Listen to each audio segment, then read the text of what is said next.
Tel Aviv, a U.S. military band surprised a Holocaust survivor this week by playing the Israeli national anthem to him via Zoom to mark the 75th anniversary of his liberation by American forces from a Nazi concentration camp in Germany. Abba Nair, 92, was the youngest survivor of Dachau concentration camp outside Munich. He was liberated aged 17 after spending 4 years in the camp. Watching the Americans made me feel very good, and it gave me the opportunity to say thank you for liberating me. This was a big honor, Nair told NBC News after the Zoom call in which United States service members played the Israeli national anthem alongside members of the Israeli Defense Forces. On April 29, 1945, the U.S. Armed Forces liberated the Nazi concentration camp of Dachau, and 75 years later Israel is also celebrating Wednesday its 72nd Independence Day. World leaders gathered in Jerusalem in January to take part in a diplomatic meeting to commemorate the Holocaust and battle anti-Semitism, 75 years after the liberation of Auschwitz.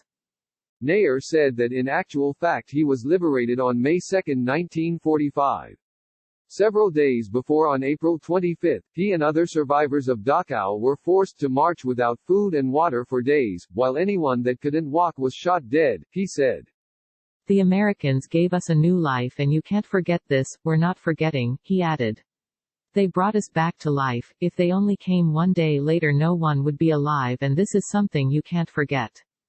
After he was eventually liberated, Nair, originally from Lithuania, moved to Israel where he fought in the country's independence in 1948 against Arab states. He later worked for Mossad, Israel's national intelligence agency. For the past 20 years, Nair has worked to try and keep the memory of the Holocaust alive, often traveling back to Dachau and giving between 80 to 100 lectures each year to the German army, school children and to universities. He was supposed to mark the 75th anniversary of the camp's liberation in Dachau along with U.S. Army veterans who liberated the camp, but the event was called off because of the coronavirus pandemic. Hence, the call with the U.S. military band via Zoom. Today, he has 2 children, 5 grandchildren and 10 great-grandchildren.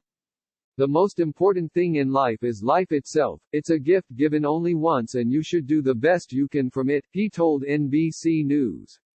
You can also make something good from bad, and I think I'm a bit of an example to that.